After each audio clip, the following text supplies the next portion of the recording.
Hey, welcome back to another build video, the Camp Easy 5945 Teardrop.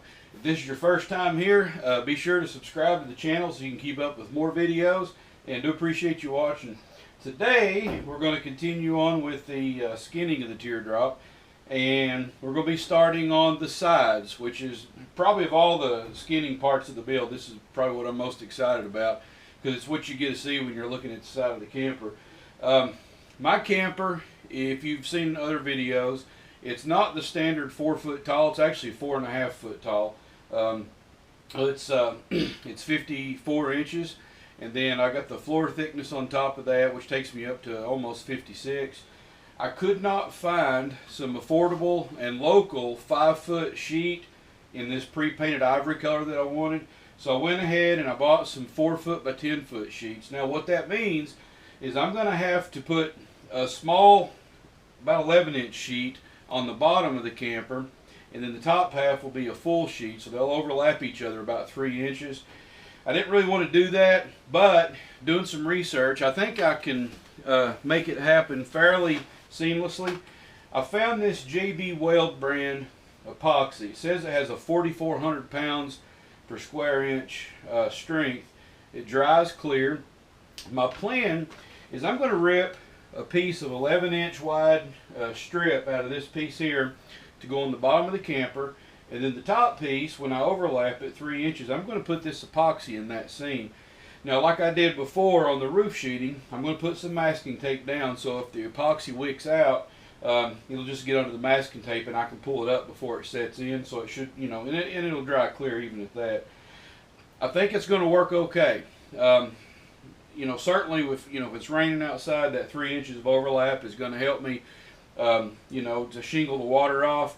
I don't think that anything's going to sling up off the tires and hit it, and the tires will be enclosed in a fender well anyway. But if on down the road, if that seam gets compromised in any way, I can always just come back and put some pop rivets or some stainless steel screws every couple of inches down that seam, and it should be fine. But the good thing is I'm going to be doing color on color, and I'm not going to be doing a trim piece over top of it. I feel pretty good about it. I don't really have any real concerns at all. So we'll go forward with that. I'll cut out these two pieces, and then I'm going to use my template to cut out the profile of the top sheeting. We'll get to that in a minute.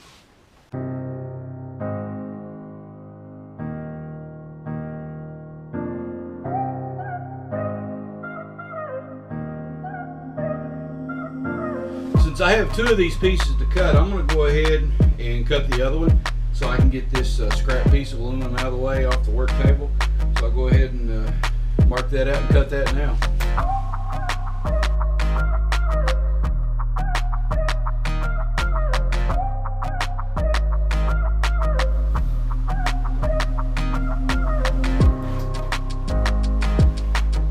Since the top sheeting is going to be overlapping the bottom sheeting, I'm probably measuring and marking a little quicker than I normally would. It's not going to be a super critical dimension. The top will be overlapped and the bottom will be encased in some molding, so any wave in the cut will be camouflaged by that.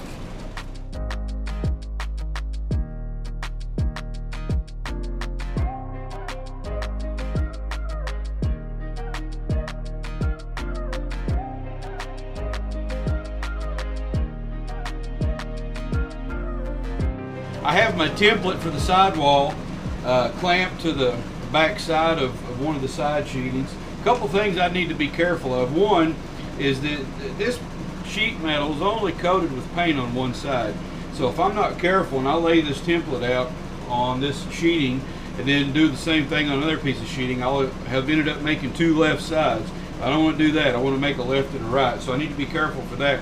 The other thing is that this template is a exact match of my sidewalls. Before I put the roof sheeting on there, that roof sheeting is it's in millimeters. It's a Baltic birch.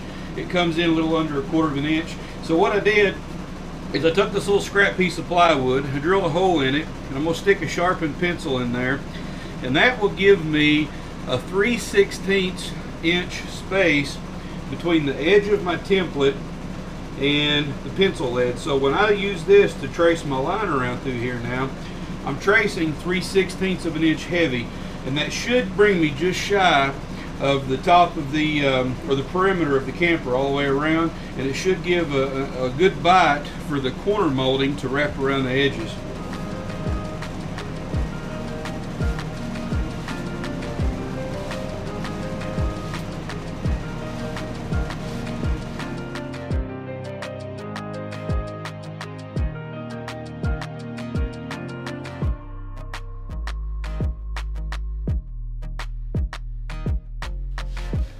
One thing I didn't mention earlier is if you're going to be cutting using a metal shear like this, be sure to cut your metal face down. And the reason I say that is the cutter is actually the middle prong between these two outer prongs, and the middle prong will be on the bottom pushing up. And what that'll do for you is if there's any kind of a jagged or sharp edge, it'll leave it on the back instead of on the face side.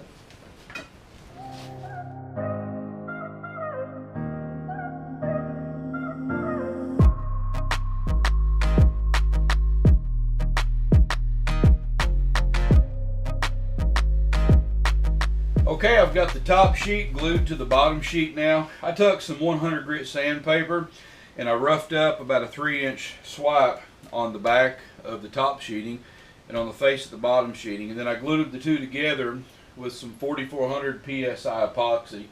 That ought to make a good bond between those two. I've already trial fitted the sheeting on the side of the camper, and when you're looking down at this seam towards the bottom, you can barely see it, so I'm pretty happy with that.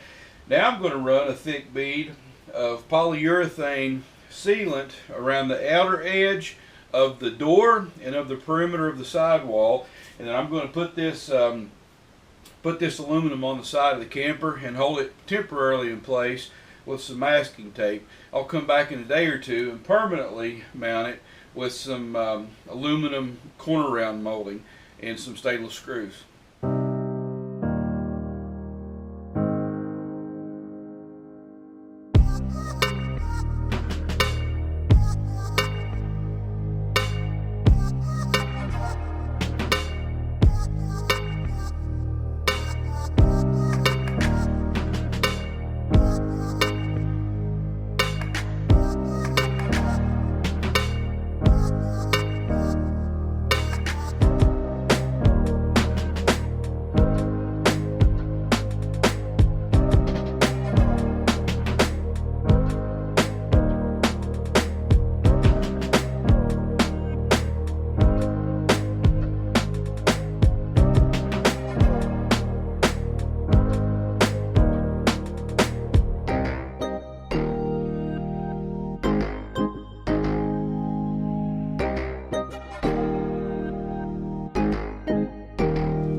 Even though the metal is somewhat secured with the adhesion of the caulk and certainly with the tape, I still want to leave that ledge on there, so I'm just going to drive 3 screws in the wood to kind of snug it up against the metal.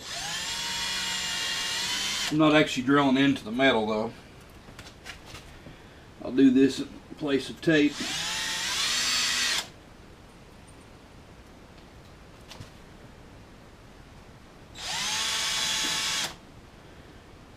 Yeah, that looks pretty good. One little spot right there needs an extra screw.